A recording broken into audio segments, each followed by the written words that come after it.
Izin Bu Nur Hayati, perkenalkan saya Intan Tamil Merati. Kali ini saya akan mempresentasikan tentang kemampuan pemimpin dalam manajemen konflik. Nah, untuk yang dibahas pada paparan kali ini adalah yang pertama pendahuluan, lalu yang kedua pentingnya kemampuan manajemen konflik dan kemampuan yang harus dimiliki pemimpin serta strategi manajemen konflik. Manajemen konflik merupakan proses untuk mengidentifikasi, menangani, dan menyelesaikan konflik yang muncul dalam organisasi dengan cara yang konstruktif. Tujuannya adalah untuk mengurangi dampak negatif konflik dan memastikan hubungan antar individu atau kelompok tetap harmonis.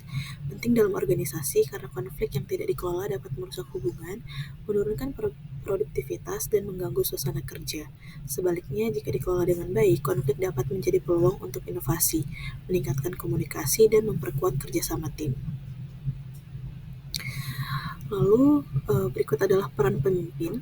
Nah, pemimpin memiliki peran kunci dalam mengelola konflik dengan cara mengenali, mendengarkan, dan menyelesaikan masalah secara adil dan konstruktif.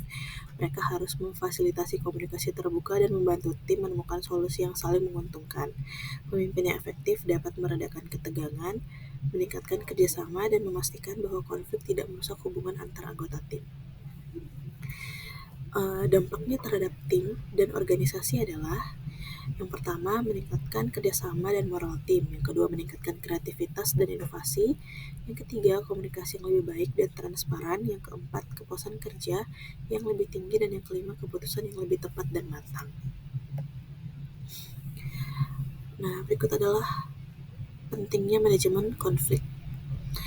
Yang pertama, yaitu meningkatkan kinerja tim. Manajemen konflik yang efektif dapat meningkatkan kolaborasi dan produktivitas dengan menciptakan lingkungan kerja yang lebih terbuka dan saling menghargai. Pemimpin yang mengelola konflik dengan adil membantu tim menemukan solusi bersama, memperjelas tujuan, dan mendorong komunikasi yang lebih baik. Hal ini mengurangi ketegangan, memperkuat hubungan antar anggota tim, dan meningkatkan fokus pada pencapaian tujuan bersama sehingga produktivitas meningkat. Lalu, yang kedua adalah menciptakan lingkungan kerja yang positif. Pemimpin yang mampu mengelola konflik dengan baik dapat menciptakan suasana kerja yang harmonis dengan memastikan semua pihak didengar, menjaga komunikasi terbuka, dan mencari solusi yang adil. Dengan menangani perbedaan secara konstruktif, pemimpin membantu mencegah ketegangan yang merusak hubungan, memperkuat kerjasama tim, dan menciptakan rasa saling menghargai antar anggota yang pada gilirannya meningkatkan keharmonisan dalam tim. Lalu apa saja sih kemampuan yang harus dimiliki pemimpin? Nah, yang pertama yaitu emotional intelligence, yaitu merupakan kecerdasan emosional yang merupakan kemampuan untuk mengenali, memahami, dan mengelola emosi diri sendiri serta emosi orang lain. Pemimpin dengan kecerdasan emosional yang tinggi dapat berempati, membangun hubungan yang baik, dan mengelola konflik dengan lebih efektif. Keterampilan ini membantu pemimpin dalam menciptakan lingkungan kerja yang positif dan mendukung.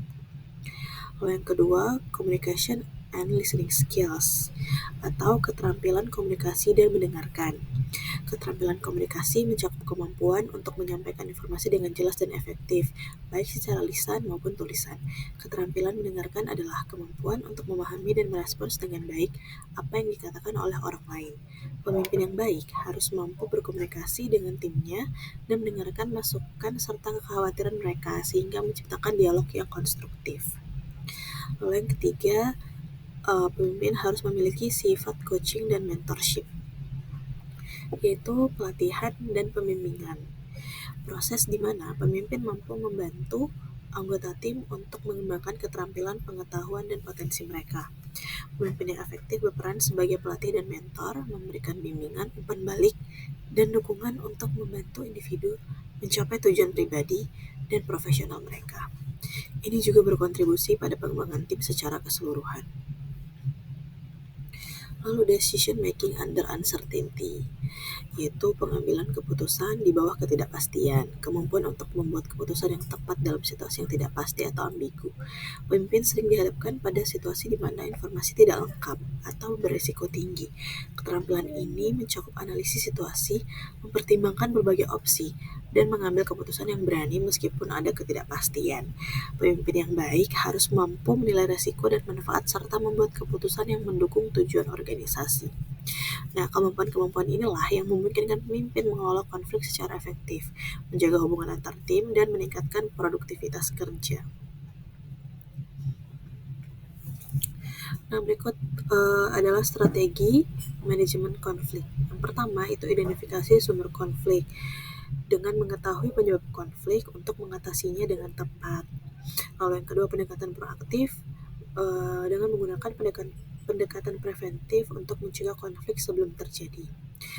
Lalu yang ketiga adalah mediasi, yaitu menggunakan teknik mediasi untuk membantu pihak-pihak yang berkonflik untuk menemukan solusi.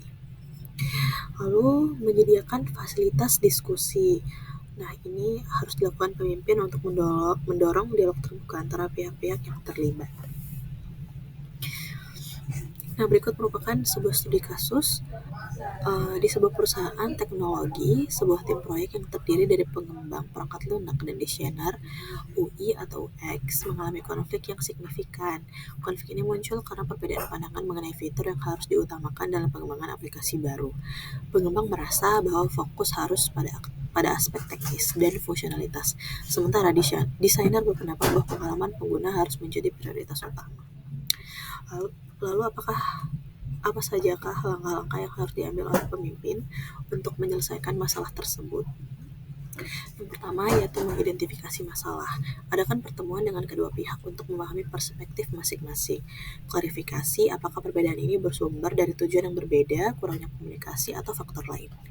Lalu yang kedua, mendengarkan dan memfasilitasi diskusi. Ciptakan forum diskusi yang memungkinkan kedua pihak menyampaikan pandangan mereka tanpa interupsi. Lalu gunakan pendekatan yang berorientasi pada solusi, bukan sekadar menyalahkan pihak lain. Yang ketiga, menganalisis sumber konflik. Yang keempat, mencari solusi bersama. Minta tim untuk mencari solusi yang mengakomodasi kepentingan kedua pihak.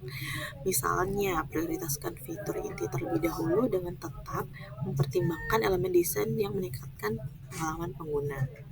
Yang kelima, membuat rencana aksi. Ingatkan tim bahwa tujuan utama dalam menciptakan aplikasi yang sukses secara teknis sekaligus memberikan pengalaman pengguna yang baik. Samakan persepsi bahwa keberhasilan proyek membutuhkan keseimbangan antara teknis dan desain. Lalu yang keenam, tindak lanjut dan evaluasi. Setelah keputusan dibuat, terus pantau implementasi dan lakukan penyesuaian jika diperlukan. Bangun budaya kerja yang menghargai kolaborasi dan komunikasi terbuka agar konflik serupa bisa dicegah di masa depan. Nah, kesimpulannya adalah kemampuan manajemen konflik sangat penting bagi seorang pemimpin karena konflik yang tidak dikelola dengan baik dapat mengganggu kinerja dan menciptakan lingkungan kerja yang negatif. Seorang pemimpin yang memiliki keterampilan manajemen konflik dapat dengan efektif mengidentifikasi, mengatasi, dan menyelesaikan permasalahan yang muncul di antara anggota tim. Keterampilan ini tidak hanya bermanfaat untuk menyelesaikan konflik, tetapi juga berkontribusi pada pembangunan tim yang lebih kuat dan produktif. Dengan mengelola konflik secara konstruktif, pemimpin dapat meningkatkan komunikasi, memperkuat hubungan antar anggota tim, dan menciptakan suasana kerja yang harmonis. Hal ini pada gilirannya mendorong kolaborasi, inovasi, dan pencapaian tujuan bersama, sehingga meningkatkan kinerja keseluruhan pegawai. Terima kasih, sekian presentasi saya. Lebih dan kurangnya mohon maaf. Wassalamualaikum warahmatullahi wabarakatuh.